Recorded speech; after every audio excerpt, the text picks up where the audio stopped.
All for joining us, to our three witnesses, whom I will introduce in a moment. For too long, too many people in Ohio, too many people across the nation thought, for good reason, that their leaders had given up making our infrastructure, making our manufacturing base the best in the world. Congress is inaction, and the empty promises of presidents of both parties left Americans to fend for themselves as they swerved to avoid even bigger potholes, as they bypassed dilapidated bridges, as they dodged chunks of concrete falling from decaying overpasses, as they waited longer and longer for buses that were getting older and older. Americans saw the consequences of years of congressional inaction and presidents' broken promises. And they watched as other countries, our competitors and our adversaries alike, added high-speed rail, built better roads, upgraded their water and sewer, installed 5G networks. Our failing infrastructure was only compounded by a misguided tax and trade policies that shuttered factories in places like Zanesville, places like my hometown of Mansfield, and places like Kathy and Mike Knisely's hometown of Lima and Chillicothe, and jobs shipped overseas. Last week's hearing, I talked about how our economy and national security interests are interconnected. Ensuring that the United States leads the world in producing semiconductor chips is critical to both our entire economy and our national security. Because of the work of many of the senators on this committee, we passed the Bipartisan Infrastructure Law and the CHIPS and Science Act. But people don't really care that we passed a bill. That's sort of inside baseball. They care about results. Today, let's look at the results. 60,000 infrastructure projects, 60,000 already underway across the country because of the Bipartisan Infrastructure Law. These projects are improving 165,000 miles of roads, 9,400 bridges are getting repaired. Every state is benefiting. The Mobile River Bridge in Alabama is getting improvements. Rural and tribal communities in Minnesota and Iowa and other states are getting new buses and vans. We're making bus and rail stations that were built before the Americans with Disabilities Act finally accessible in places like Philadelphia and Cleveland. 6 years ago, Rob Portman and I introduced the Bridge Investment Act to replace or repair the hundreds of bridges in Ohio and thousands around the country that in many cases had not had serious repairs in literally decades. Now, because of the years of work we did that culminated in the Bipartisan Infrastructure Law, we're finally building a new Brent Spence companion bridge over the Ohio River. We're replacing the 90-year-old Western Hills Viaduct, crucial to Cincinnati. Brent Spence, for example, a critical link in the supply chain network, transports 160,000 cars and trucks and $2 billion in goods every single day. That's 3%. Think of that, 3% of the country's entire GDP. It's part of the fabric of the city of Cincinnati, helping to create the vibrancy of one of America's great cities.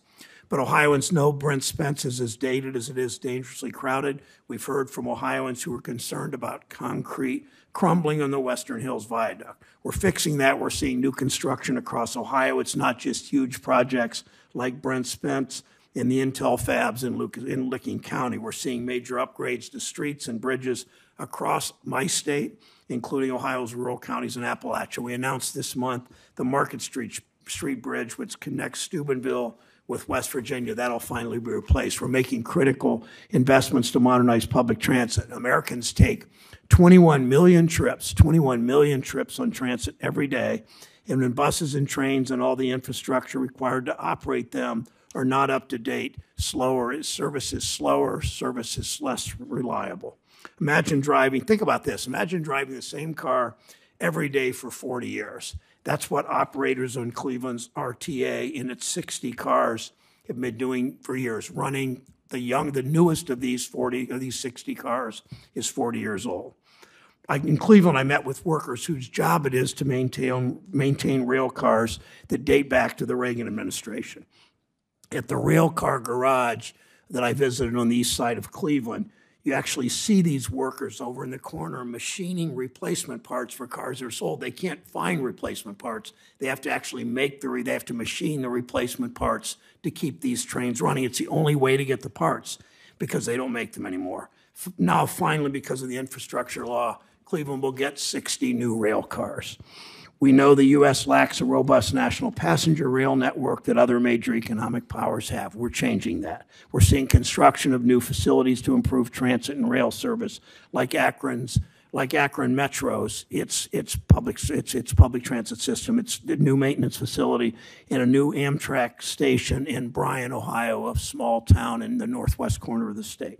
We know how crucial manufacturing and innovation are to our economy. Modern infrastructure today is driven by information technology, the microchips that power our machines, and computers are the products of American design and ingenuity.